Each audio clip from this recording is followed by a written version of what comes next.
Hey everyone, as promised, here's the 7 days of heroin in Cincinnati.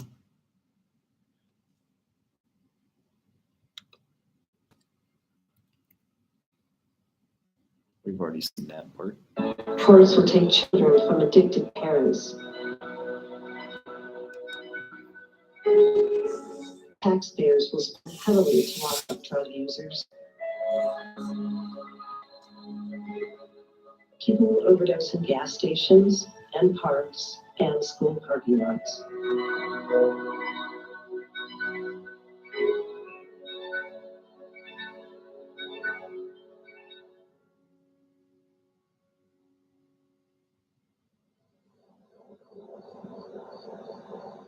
It's the first day of another week of the heroin epidemic. Over the next 7 days in Greater Cincinnati, at least 180 people will overdose. 18 will die. This is normal now. This is a typical week.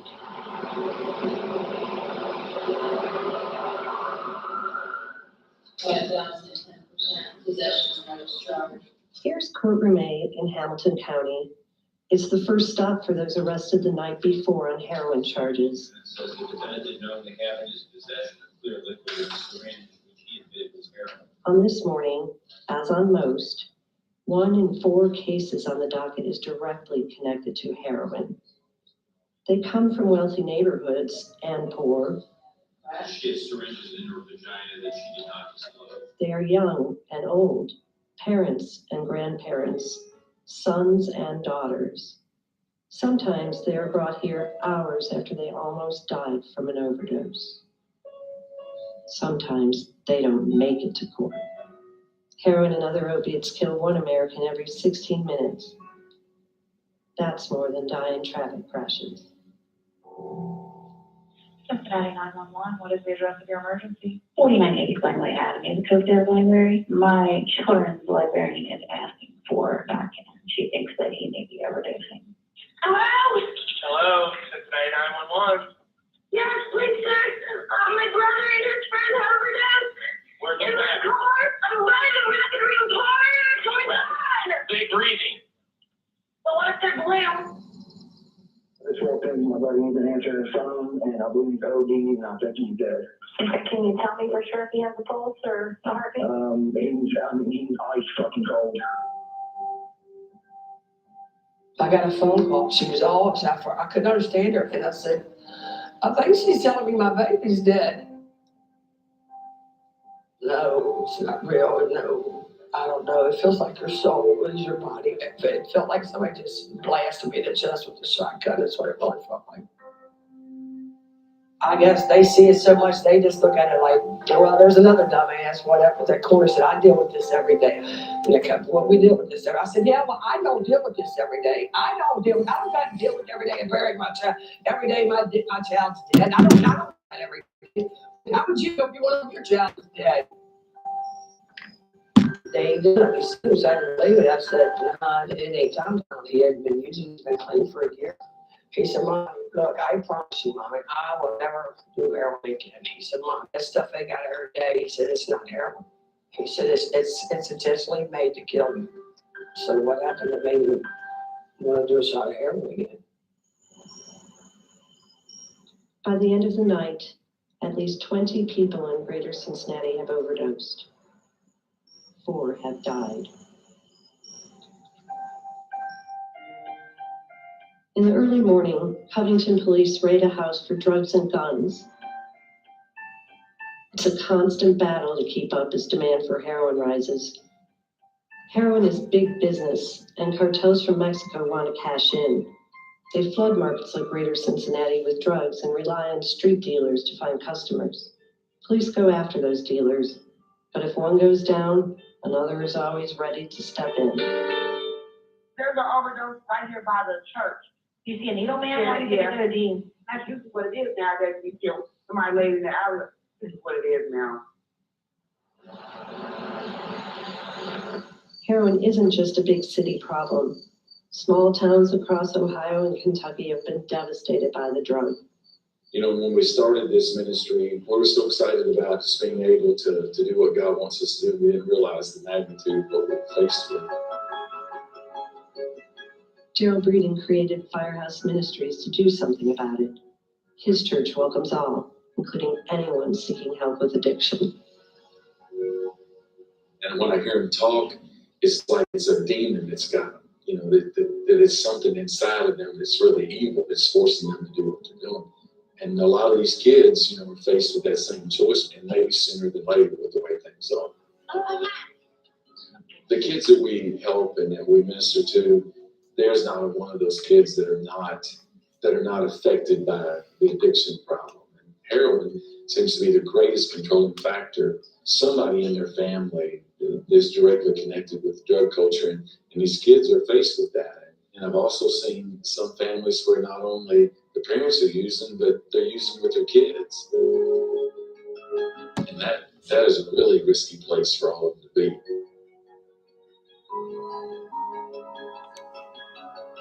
And I know for a lot of their lives, that just seems like a normal thing that, you know, my parent is using, my siblings are using, and it's an atmosphere that just creates a whole lot more trouble for them when they think that kind of lifestyle is normal. Father, we just want to thank you for the blessings that you give us. We want to thank you for this day. And Father, for these kids that come out. And I just pray that you protect them and keep them safe.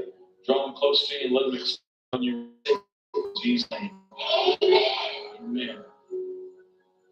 By the end of the day, at least 38 people have overdosed for the week.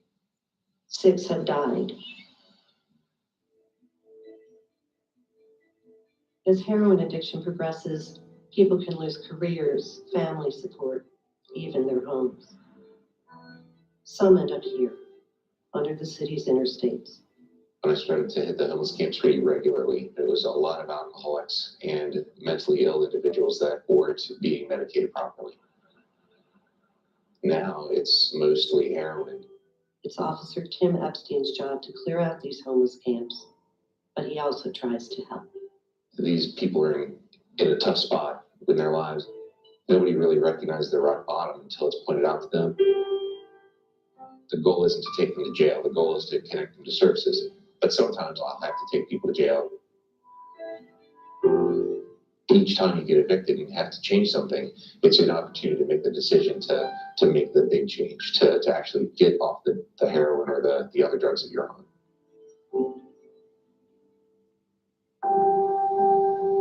Kim Hill is preparing to see the son she lost Monday to a heroin overdose. Tom had been drug-free for about a year before relapsing. His friends found him in his apartment, a needle in his arm. Just to see your child looking like that, and that had been doing good so long. I remember just laying on his chest and saying, "Why did you do this? Why? What would you do this, Dum-Dum?" And I just laid there on him and kissing him. And I didn't want to let him go, and I didn't care how he looked. I just wanted to bring him home.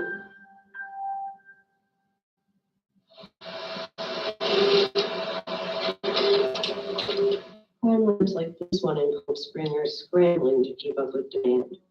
Evidence in every drug case ends up in a place like this, where it's tested, measured, analyzed. You know, if they're really into it, this might not be enough for them for the day. Heroin isn't the only problem. Synthetic opiates such as fentanyl and carfentanil are increasingly common and increasingly deadly. Just a few crumbs are enough to kill. The idyllic suburb of Fort Thomas has had its share of heroin problems. 44, 43, I'll be up. And the highways bring even more people with addiction through. Police created the heroin interdiction team after the drug was blamed for several deadly crashes in northern Kentucky.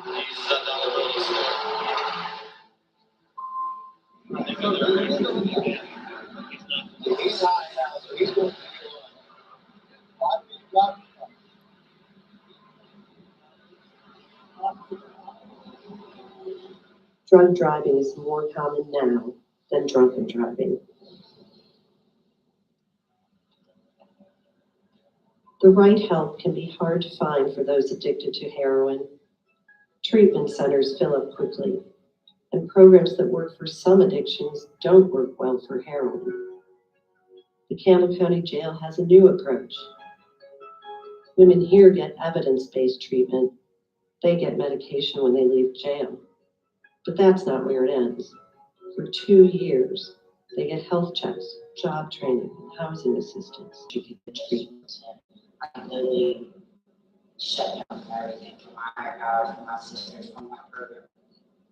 Determined. I want this money in the world, I want that.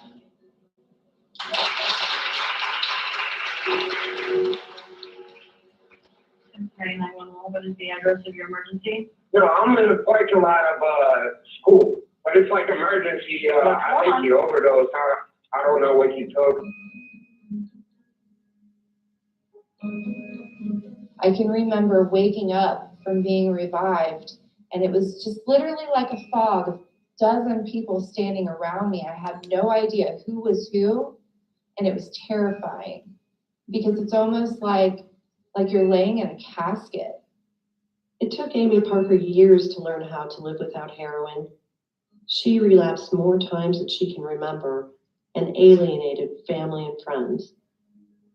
As long as a person is still alive, there is hope that they can get through this. But she did it. She got treatment, including medicine. Now she's a peer counselor, helping people who are where she used to be, walking the line between sobriety and relapse. I'm in a dream. Is it real? And when I look around my beautiful home and safe neighborhood with my husband and my kids, it's amazing.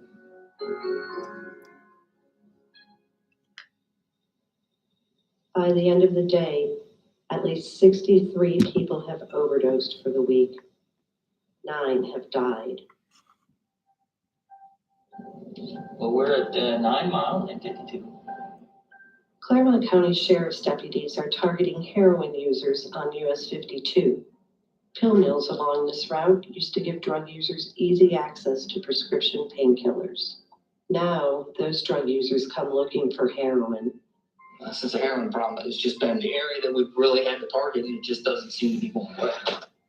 If you were at a beach, put your fingers down, said pinch some sand, and that's literally the amount of heroin that typically a user would purchase. They'll shove that stuff down in their sock. They'll put it in a real small balloon, shove it in their cheek, bottom of their shoe, underneath the pad of the foot.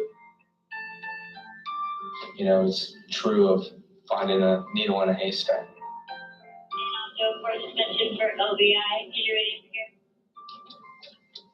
When deputies pull over this 23-year-old man, they find drug paraphernalia in the car. The man admits he uses heroin. He says he believes he's safe because he snorts heroin rather than injecting. I just think that's a lot safer than sticking a needle down. So you're not doing it every day? Yeah, sometimes yes. Sometimes, yes. I don't know if that makes sense, but other times no. When babies are born to mothers addicted to heroin, they can suffer tremors, seizures, and other withdrawal symptoms. Children's Hospital treats those babies and works with parents to keep them healthy. Still a bit on. There you go. Ellie, and see what you can do. Eliana. Her name means gift from God. Stephanie Gaffney says she used heroin for years until she learned she was pregnant with Eliana. She lives with her baby at a Cincinnati treatment center. She gives me something a little bit more worth fighting for. I had a rough and complicated childhood. I don't want her to have to go through any of that I did. I want her to have her parents be consistent in her life. She looks excellent. You started out so little and you're so big now. Yes, you are. How possible is it? I would like to have as normal a family as addicts can have. 10 days after this visit, Stephanie Gaffney overdosed and died. Eliana is now living with Stephanie's parents. No one wakes up one day and says, this is what I want to do. We don't see them as what most people would see them as, which is prostitutes. Scarlett Hudson calls them her girls, and these women call her mama. Yeah, so she'll be on the street tonight. Through the Women of Alabaster Ministries, they can drop in for a meal, clothing, or health checks. We look at them like they have been broken, they're hurt. We don't believe at all it's a choice that they would make had they had a good choice to make. This is one way that they know that they can feed that addiction. They've resorted to this. We see them through the eyes of Christ. That's how we see them. We thank you for the days when the girls say they're done, when they're sick and tired of being sick and tired. Hey, baby, are you hungry? You want to go with me? I'm going up to the building. How are you? We know that if we keep doing what we've been called to do, that more and more of them will find their way out, and more of them will live. There's going to come a day when it's going to be your day, and you're going to come in and say, I'm ready, right? Yeah. They have aspirations and have had aspirations. We just got to find that person again. So when we look at them for what they can be one day, not what they are at the moment. I'm currently at Burger King on Glenway, and there's somebody passed out in the women's bathroom. Are they sure this is a drug? Ma'am, they're passed out. They were safe down. Yes, the mule is right by her. Most companies won't hire someone who's struggling with heroin addiction. Warsaw, Kentucky's largest employer, Dorman Products, takes a different approach. We got 2 new people here. Put me on. What's your thing? Oh, you've been clean. I've been struggling with heroin for the past 7 years. Workers meet weekly on company time to talk about their struggles or the struggles of family members. I've got 4 kids, both my sons are addicts. And they have put me through hell and then some, several times. A lot of people just want to look at you and say, there's nothing you can do, just, give it to God and forget about it. Well, that sounds good, but it doesn't work that way. Especially when it's your kid. Most of the time, it's an escape. You're hunting for the parts and you don't really have a lot of time to think. That's the hardest part, is putting your game face on and trying to pretend like you're okay. In here, don't have to do that. A lot of the guys that were in here will come up to me on the floor and ask me, how are your boys doing? Have you heard from Josh yet? And that means a lot, because a lot of people, they don't get it. My last job with one of the cashiers, she was talking about heroin addicts one day, and she made a very nasty reference, and I was like, I'm going to stop you right there. I have 2 sons, they're both heroin addicts. You're entitled to your opinion, but I cannot sit here and listen to you say nasty things that they all should die and all of that. I pray that you're never in my situation, because only then are you going to understand it. And I don't want you to learn that way. Every single addict out there is somebody's child. By the end of the night, at least 123 people have overdosed for the week. 13 have died. We have a woman overdose in our public restrooms. Overdoses happen everywhere. This one is in the restroom at Finley Market. Someone finds a 35-year-old woman in a blue tank top and yoga pants sprawled on the floor. A syringe loaded with heroin is at her side. The life-saving drug Narcan reverses the effects of heroin. A worker at the market has it in her purse and uses it to revive the woman. Usually it's the police or paramedics who have to administer Narcan. This man passed out while sitting on a bench at Pyatt Park. A bike cop spotted him and called for paramedics. Now, the cop is shooting naloxone into the man's nostrils. There you go. You can hear me, I'll just squeeze my hand. So get up. It's my baby.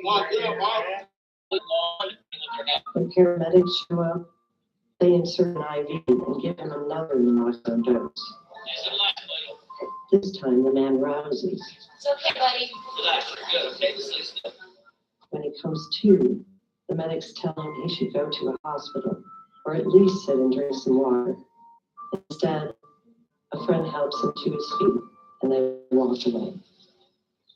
By the end of the day, at least 123 people have overdosed for the week. 13 have died. I think the guy OD'd on heroin. I think the guy's dead. Scary moments for a family driving southbound on I-75 near the Western Hills Viaduct. That's where Cincinnati police arrested a man for OVI on heroin after a crash. Heroin users cause crashes all the time. Sometimes they shut down a major interstate. When this driver and passenger overdosed while headed south on I-75, paramedics saved their lives. Police charged the driver with driving while on heroin. More people died from overdoses in Butler County this week than in any other greater Cincinnati county. Ho, ho! Sheriff Jones has got to go. Butler County Sheriff Richard Jones won't let his deputies carry Narcan. I'm a very compassionate person. I see more than they do. I cry a lot inside. Jones is the only sheriff in Southwest Ohio whose department doesn't use it. His decision sparked a protest from those who say saving lives is what matters most, and a counter-protest from those who say heroin users shouldn't get free treatment, even to save their lives. Kids were born in my jail. 3 babies born at 18 months, born addicted. 12 pregnant ladies in my jail had 35 babies. One of them has 7. They don't have any of them. Children's Services has them. Narcan isn't the issue. The issue is the people that are dying and are doing these drugs, and our politicians and our government does nothing. But I'm not apologizing for my stance, not even this much, and nor will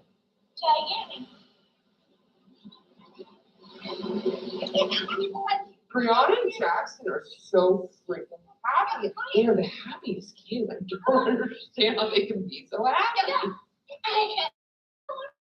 That's being a kid, right? You're always really happy. Maureen Sheriff's front yard is a playground for her grandchildren. Brianna is 9 and Jackson is 4. Their mom, Natalie Bauer, overdosed and died in January. Maureen is raising Brianna and her sister is raising Jackson. They consider themselves lucky to be able to care for the children. Kids of heroin users often end up in foster homes. It is scary, raising a child without the parent. You don't know what to do. We have to almost smother them with love so that they understand that they're part of a family. You do understand that it was an accident. That she didn't leave on purpose. People say it'll get better. It doesn't go away. It doesn't get better. I want Natalie back. There's nothing more in this world that I want. I can't have her. Last night she was crying. I want mommy. I feel like my life is over. What does that mean when a 9-year-old says, I feel like my life is over? Please do it. Brianna was saying last night, why did this have to happen to me? This is so unfair. I said, you're right, it is unfair. I don't know why this had to happen to you. They have to be so brave. If it took her life to bring theirs, then that's what her destiny was. Her life was worthwhile. By the end of the night, at least 154 people have overdosed for the week. 13 have died.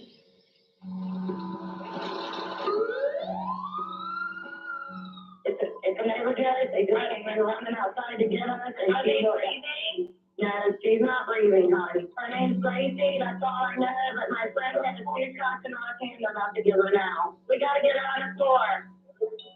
Come on, guys. She's dead. She's purple. Gracie, wake up, Gracie. Gracie,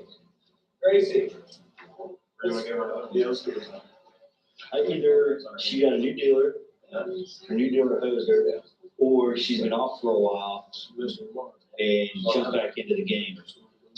Gracie. Gracie. There we go. Gracie, watch yourself, you gotta be in your arm, okay? Gracie, you're, okay, watch your step, big step here. Okay.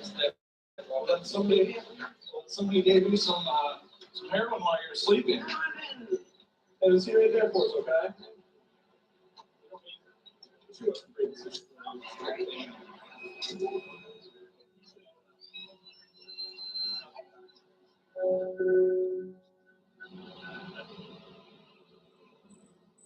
If the heroin epidemic is a battle, as many in law enforcement now see it, local jails are the overwhelmed field hospitals, the MASH units where the casualties just keep coming. The city's seen a big spike in heroin OVIs.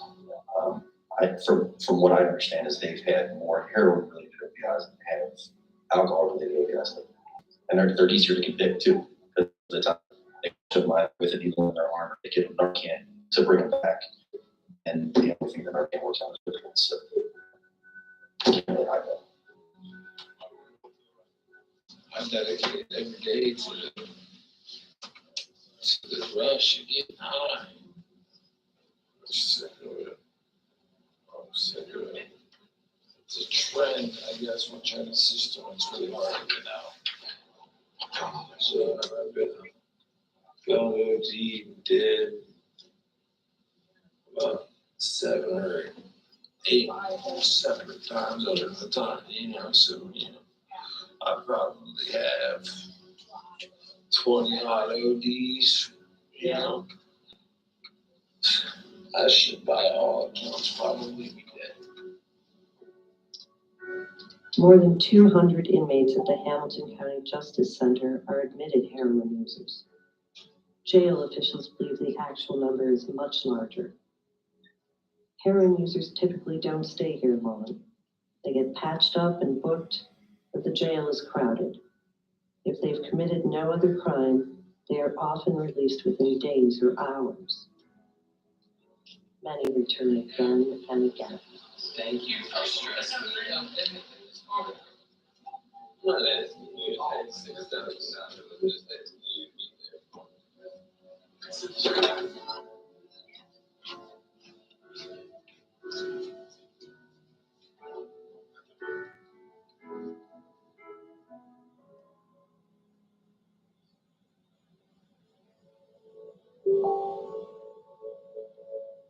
Lizzie Allen's son, Scotty, has been missing for days. His friend, Tom Tom, died from a heroin overdose Monday. It's an empty room. Lizzie is going to Tom Tom's funeral tomorrow to support his mom, Kim Hill. But she'll also be thinking of her own son. See, Kim's going through the process with her. She's having to plan this funeral. Me, I imagine in my mind, what would I put Scotty in? What kind of shirt would he want? What kind of hat would he want? What shoes? I just don't know. I don't know. I don't know the answer to any of it. If I could lock him to a bed with the chain, and I would. Scott, he just texted me back and said, love you too.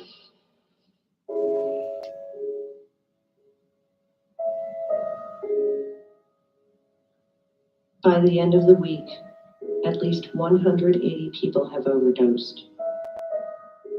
18 have died. This is normal now. This is a typical week. We're here to pay our respects to Tom Tom.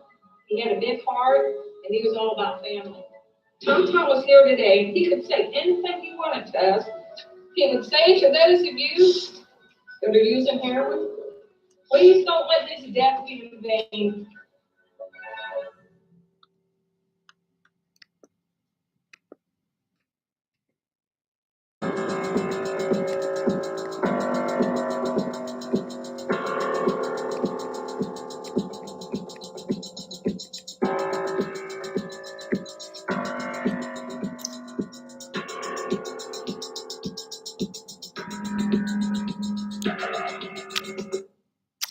everyone. So on Wednesday, we will go further into chapter 3 and 4 and keep moving forward as the next assignments do. So I'll also put that up here in the next 2 days. So see you then.